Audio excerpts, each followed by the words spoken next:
Good morning, everyone. Thank you very much for coming out today. Apologies if I have a little bit of a hoarse voice today. We're a little late tonight. It is Wednesday, after all, Yes, in Cannes. exactly. So Tail end here. So very excited to be here, talk about AI, generative AI, and all the things that we are doing today, and all awesome capabilities within Qualcomm, Adobe. So first and foremost, I want to introduce Dom. Dom is an industry veteran of 20 plus years, has spent the last 7 years at Qualcomm. So he brings a wealth of knowledge and capabilities to his team and the industry as a whole. So Dom, I'd love for you to just kind of kick off what Qualcomm does. As many may not know, it sits in most of your devices. So Dom, if you could just talk a little bit about that, that would be great. sure. I'm obviously not Coca-Cola, so can't fill the house. But most of you who may not know what Qualcomm is or what we do, you probably have at least 3 to 5 devices in your device portfolio that is powered by our technology, and you may not even know it. Our more consumer-facing brand is Snapdragon. Snapdragon is the platform that powers your smartphone, your smartwatch, your VR glasses, your PC, and your car most of the time. So you'll see our Snapdragon chips, sort of proliferating your device portfolio at home. And then obviously, from a Qualcomm perspective, we have far reach into enterprise and industrial across multiple product categories and industries. And our technology actually is pretty pervasive. So a big company, 55,000 employees worldwide. I've been around for about 35 years. As Matt mentioned, I've been there for 7, CMO for 2 now in July, and really excited to be here today and talk about AI. We've been researching, developing, productizing, commercializing, and implementing AI for about 10 years, believe it or not. And I know AI is in a hype cycle right now, but it's been around for a while. So looking forward to diving in. Awesome, yeah. So just a couple of questions about AI in general, and I think that there's a number of ways that people think about AI, right? How are consumers, thinking about AI in the context of their daily life, and how is that impacting the way that they interact with their friends, their colleagues, consumers? I'd love your perspective on that. Well, I think until ChatGPT, most people didn't realize that AI was actually enhancing their experiences. They probably saw or felt or experienced something better about their photos that they were taking on their phone, or maybe the audio quality of the music that they were hearing, or maybe their gaming experience got a little bit better as they were playing, Honor of Kings or Call of Duty Mobile. A lot of that has been driven by AI. Our AI engines and technology have been inside of devices for years now, and there's over about 4.5 billion smartphones out there in the world that have our AI tech on them. Whether the OEM or the brand partner is actually unlocking the power of that AI and how they're using that AI is kind of up to them.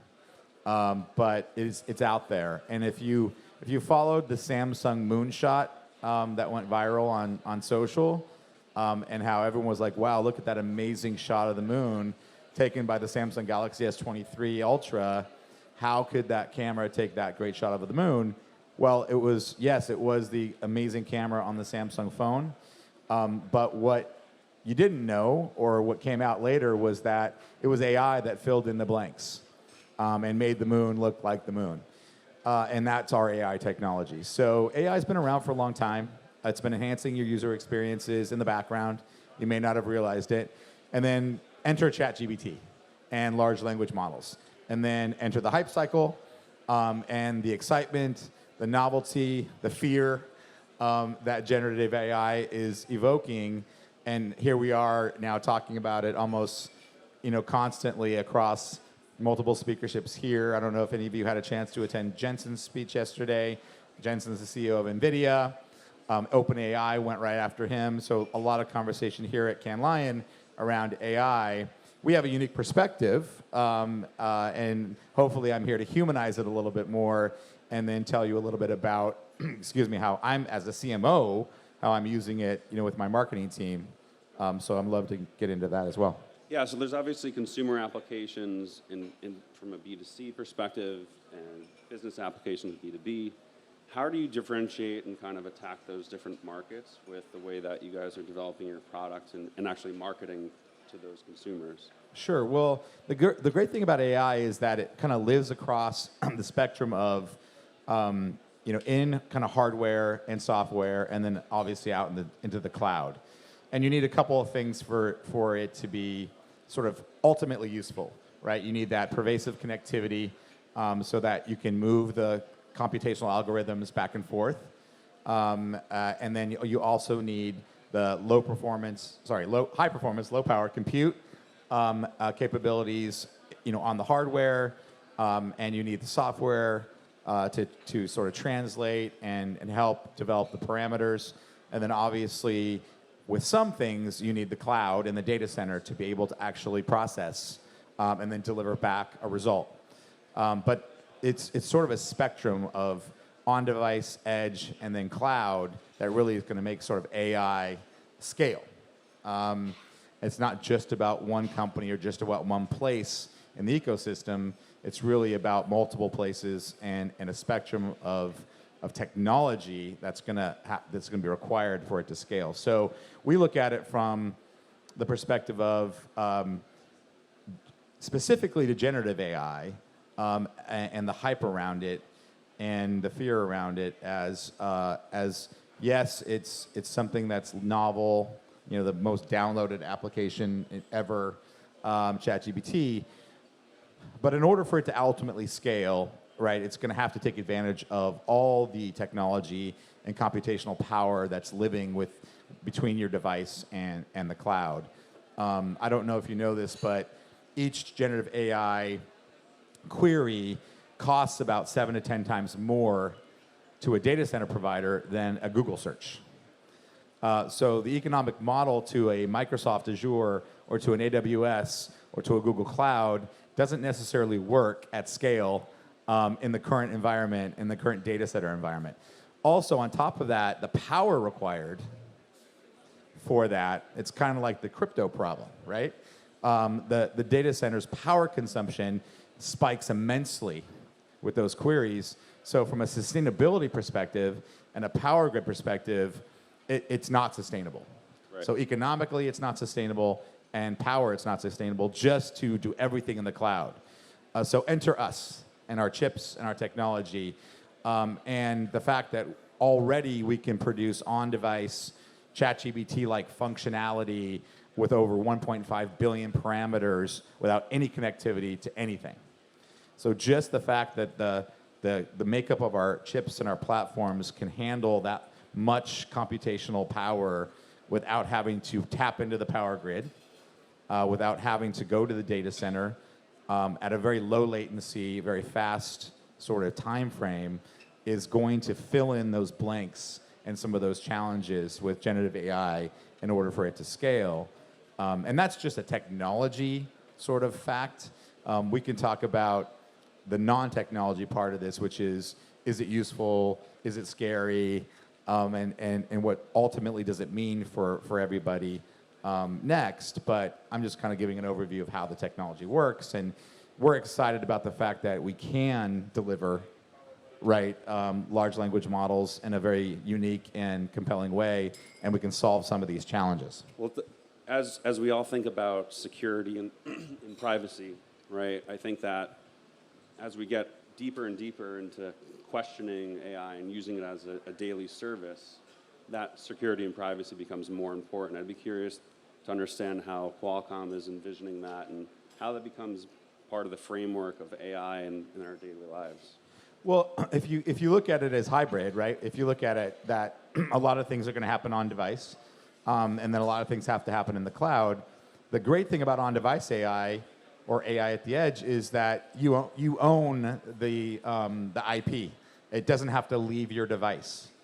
right, or your premise. So you have that ultimate security and privacy built in. You can utilize the functionality of generative AI to help you build whatever it is you want to build, whether it's copy, whether it's a brief, whether it's some sort of creative asset on that device, whether it's your phone, your computer, or whatever, and then it doesn't have to leave, that device. Because of our ability to put billions of parameters into our platforms, you can protect your IP. And security, privacy, and trust is one of the big questions, surrounding generative AI. It's like, well, if I create something using ChatGPT and it goes to the cloud, do I really own it? What happens with it next? Who's the next person to grab it and use it? And so people are worried, especially creators, are worried about that from an IP generation perspective. They want to own their creative product. And so on-device AI creates that environment where it locks it down so you can utilize the tool, but then you keep it within your sort of trusted environment. And that could be just your device. That could be on-prem, right? Within your campus environment, within your office environment, within your home environment. So it really creates that flexibility to make it work for you as a tool, but then also protect you and protect your IP and make it more ownable, so that you're not worried about it just going out into the ethos and being, grabbed by somebody else. Awesome. Yeah, so there's obviously a lot of great marketers out here that are probably testing generative AI, and we'd be curious to understand how you're deploying that in your workflow today and what that means for your team, how they're deploying it, and potentially improving their workflow, but also creating better experiences for the customers and consumers you're targeting. Yeah, sure. I mean, so we like to eat our own dog food at Qualcomm, and on the one side we're developing amazing AI technology, but on the other side, as a CMO, I have to look at how can I utilize this great technology, and in the spirit of enhancing the work that my team does and making their jobs more productive and making the solution development cycle faster, easier, and more efficient. And to me, it's not about, I know people are afraid that AI is going to replace people and jobs are going to be lost and functions that we're currently doing being conducted by a human don't need to be conducted by a human anymore. I don't really share that point of view. I mean, I think that, yes, if unregulated, unchecked, unmonitored, AI could go crazy and Elon's, conspiracy theories could come to fruition. But I think if, technology is just technology until somebody uses it. And if there's guardrails, and if there's guidelines, and if there's standards, and if there's ethics applied to that technology use, then I think you provide these parameters. How I'm using it, or my team's using it today, is we're experimenting with a lot of things. We're using Writer.com's generative AI, for example, in product naming. It's helping the product naming process. Like, product naming is so subjective, and trademarking and going and doing global searches for words and naming. Any of you who's involved with naming of a product will know it's an arduous process. Generative AI through Writer.com is making that process a lot more efficient, a lot easier to get to that ultimate place where then we can make decisions. And the one thing about how we're implementing these tools, and this is advice I got really early on from our legal group, because we all love our lawyers, is that, hey, it's okay to use these tools. Obviously, choose reputable partners that you can use, that you can implement these tools with, but you need to add that extra layer of creativity, of ownership, of special sauce, so to speak, in order for you to own it. You can't just take something generated by some of these large language models or some of these applications and then put it out into the world without you adding editorial or creative or whatever on top of it, because if you do that, you won't own it and you can't own it. And so adding, it doesn't take the ability, or it doesn't take the requirement for people to have a brain and to utilize that brain to add that extra personalization or that extra points of view to whatever you're using the tool for in order for you to own it. So we're using Writer.com for naming. We're using generative AI right now in content creation, both video and copy. to help kickstart processes, to help start the creative process and kick it off. Data segmentation is another area where we're using AI. It's really helping us build our data segmentation capabilities. And we're experimenting with Firefly. I think Adobe's done a fantastic job with Firefly, and again, creating that trusted environment, right? And so we're doing we're a big Adobe customer, and we're experimenting with, of course, we love paying you all that money for all your software. But Someone's got to pay for the rosé, right? That's right. Someone's got to pay for the rosé. Matt's trip to Cannes. I'm glad to sponsor him. But no, it's really helpful, and we're dipping our toe in the pool, and we're experimenting with things in close partnership with our legal partners, because no one's more worried about this than legal teams. And again, it's because of IP, and it's because of CCI, right? They're worried about our IP getting leaked out into the atmosphere as our engineers and others just try to use these tool sets. So they're very sensitive to that. So we're working really closely with them. But there's a lot of tools that are coming up, that are being developed, that I think are going to help the marketing process and change it. I mean, the AI horse has left the barn, so it's not going away. All right, you're not going to put it back in the bottle. The genie is out. So how do we wrap our arms around it? How do we utilize it and implement it in a productive and efficient way? And then how do we wrap some ethical standards around the use of it so that it doesn't go crazy and killer robots from Mars don't come down and take us all out? So I know you launched a campaign with Academy Award winner Michelle Yeoh. Very curious about how you've utilized that to drive brand awareness and how that's been incorporated into your brand process. Sure. So on the Qualcomm side, one of the goals as we talk about our leadership in AI and how we see the world in an AI world, was one of the things that we saw out there, and one of the pain points or worries was the fact that AI wasn't being humanized. Really, we see it as an enhancer. We don't see it as handing over control to some supercomputer somewhere. So we entered into a 3-year agreement with Michelle Yeoh, who is an amazing person, obviously an amazing thespian. And luckily I got her before the massive amount of recognition that she so well deserves came her way, or I probably couldn't afford her today. But I managed to sign a 3-year deal with her, so I've got her for a couple more years. But she's an amazing person, and I could not think of a better person to help us humanize our technology than Michelle.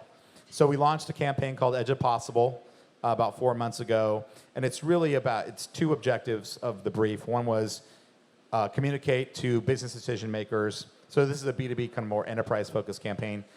Communicate to business decision makers and developers and makers that we have leadership in AI, and AI is going to be hybrid, and there's lots of on-device tools that you can take advantage of as you build out your AI story and your AI models. That was objective number 1. Objective number 2 was to humanize AI and really talk about it as a life enhancer, as an experience enhancer. Yeah, and you may not even know what's going on in the background, as I mentioned earlier, but it's not here to take over your life. You make the decision to give AI information to make your experience better, but you're still in control. And so those were the 2 objectives of the brief. We launched Edge of Possible 4 months ago. The KPIs have been incredible, and Michelle could not be a better spokesperson / sort of journey person to take people on this AI journey and make them feel good about it. Awesome. Yeah. So I think just a couple other questions. One around, as marketers, we're always trying to push the limits of what we can do, and you just mentioned legal challenges, and we're all navigating that. I'm getting emails on a daily basis about Firefly and what we can talk about and what we can't do. So how do you, push the limits of what you want to accomplish with AI, but also be mindful of the legal process and what you need to do to create those guardrails? Yeah, I think it's all about partnership. I mean, one of the things that that my team always prides themselves on is being very collaborative across our stakeholder ecosystem, whether it's finance and trying to get funding and resources for what we want to do, whether it's legal and moving through the legal process. And I think one of the things where we've kind of turned our relationships on their head a little bit, when I joined Qualcomm, when I first joined Qualcomm 7 years ago, lots of adversarial relationships across stakeholder groups. And it was almost like everybody had their guard up, and everybody was very verticalized in their box and was really worried about their box, and not really willing to kind of open the door up a little bit and have a conversation. We broke down those barriers. We worked really hard across our stakeholder group and across the different functions, and really opened up an open dialogue and a collaboration. And once you set this idea of, hey, I'm going to trust you to help me do my job, but you have to trust me, right, to do my job. And once we establish that level of trust, we have a great working relationship with our legal team. I brought our legal team into my staff, so they get to understand marketing a little bit more, get an affinity for it, get to understand what challenges we face, what things that we are grappling with every day, so they can help us solve our problems and not just be the no people, right? And so I think that's worked really well. Awesome. All right, well, I know we've only got one more question. Just one or two kind of key takeaways for the audience here is like, what would you want them to do within the next couple weeks of implementing AI in their kind of daily workflow from a marketing perspective? Well, I mean, look, first of all, AI is bigger than generative AI, right? It's bigger than ChatGPT, but that's what's driven the hype cycle. The hype cycle will subside, but unlike NFTs and other things, it's not going away, right? The metaverse, whatever. It's not going away. It's here to stay. So how do we use it? How do we make it productive? How do we, I don't want to say regulate it because I don't like that word, but how do we kind of put parameters around it? And how do we implement it and deploy it? And again, it's beyond generative. There's so many capabilities of AI across both consumers' daily lives as well as in the enterprise, and in other applications that can really make life better. And also, I would leave you with, remember, you're in control. Whoever the you are, at the individual level, you're in control. At the company level, you're in control. You decide how you implement it. You decide how you use it. And ultimately, it's up to you not to give it control, right? And you've got that capability as a human. You've got that brain. You have decision-making capabilities. So utilize them. Exactly. Well, Don, thank you so much for your time here. Everyone appreciate the time, and we look forward to continuing our conversation on AI as it evolves. Thanks very much. Thank you.